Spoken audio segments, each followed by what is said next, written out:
আজকে খুব অবাক লাগে যখন বিএনপি গণতন্ত্রের কথা বলে আর জনগণের ভোটের অধিকারের কথা বলে।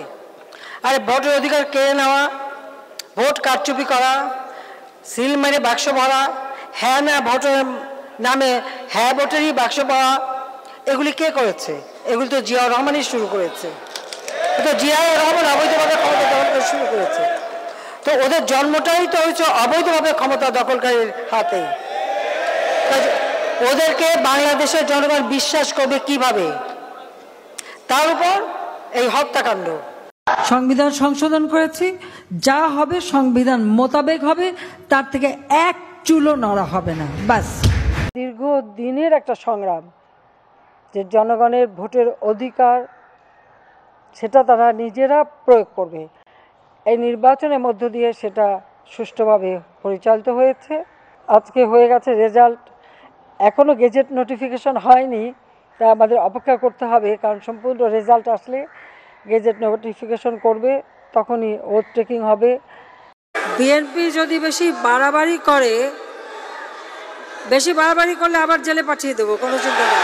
খালেদা জিয়া সাজা পেয়েছে দেখে সেই চেয়ারম্যানশিপ কাকে দিয়েছে? তারেকের হাতে, সেও তো সাজাপ্রাপ্ত আসামি। আমাদের বিএনপির যে নেতা সারাদিন ৩-৪ জন মাইক লাগায় কথা বলে যাচ্ছে, তাদেরকে প্রশ্ন, তখন খালেদা জিয়া বলেছিল পাগল আর শিশু ছাড়া কেউ নিরপেক্ষ নাই। সংবিধান সংশোধন করেছি, যা হবে সংবিধান মোতাবেক হবে, তার থেকে এক চুলও নড়া হবে না। বাস। আমাদের সব কাজে আপনাদের জন্যই আমি নিজের জীবনকে উৎসর্গ করেছি।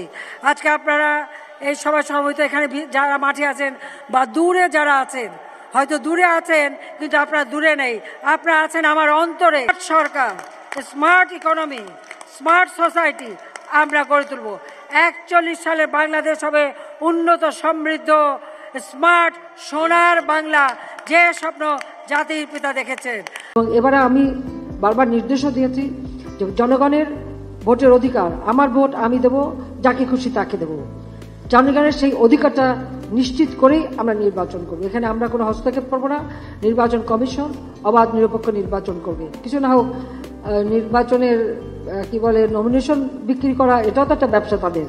এর আগে সেই ব্যবসাই তারা করেছে, হয়তো সে ব্যবসা করতে পারে। সেজন্য নির্বাচনে আসুক, আমি সেই আহ্বান জানাই যে নির্বাচনে আসেন, কার কত দৌড় আমরা সেটা দেখি, জনগণ কাকে চায় সেটা আমরা যাচাই করে দিই। আপনারা জানেন যে আজকে আমি জানি বিরোধী দল অনেক কথাই বলে, তারা আমাদেরকে আবার নোটিশ দেয়, আবার বলে আমরা নাকি পালানোর পথ পাবো না।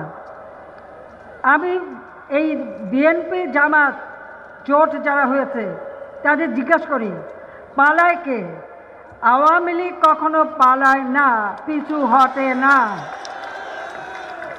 এমনকি আমি, ওই জিয়াউর রহমান তো আমার বাধা দিয়েছিল দেশে আসতে দেবে না, আমি বাধা অতিক্রম করেই দেশে ফিরেছিলাম। মিথ্যা বেশি দিন টেকে না, হয়তো সাময়িকভাবে একটা করতে পারে, সত্যের জয় হয়, সত্য জয় হবে, এটা হলো বাস্তবতা। বাংলাদেশের সাধারণ মানুষ তো আমার বড় শক্তি, তাদের উৎসাহ পেয়েছি, বাংলাদেশের জনগণ আমার পাশে আছে। এই শক্তি যারা আছে তারা পারে।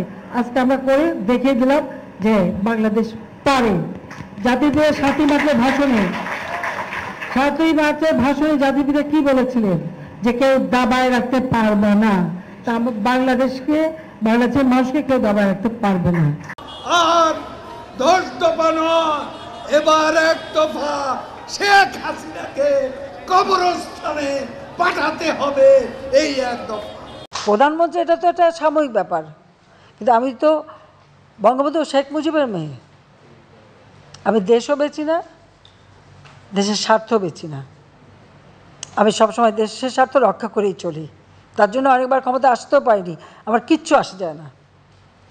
আমার দেশের স্বাধীনতার সার্বভৌমত্ব রক্ষা, আমার দেশের মানুষের মাথা যেন উঁচু থাকে, আমার সবসময় সেটাই কাজ। আমি এর কাছে ধর্ণা দিয়ে বেড়াই না। প্রদান শেষ করেছেন প্রধানমন্ত্রী শেখ হাসিনা, আওয়ামী লীগ সভাপতি, তিনি শেষ করেননি, উনি কেবল কালি দিলেন, এরপর ব্যালট নেবেন। আচ্ছা, কালি দেওয়ার, অমোচনীয় কালি দেওয়ার পর্বটি শেষ করেছেন। এরপরে ব্যালট নিয়ে তিনি তার আনুষ্ঠানিক ব্যালট নেবে, তারপর উনি ভোট দেবেন।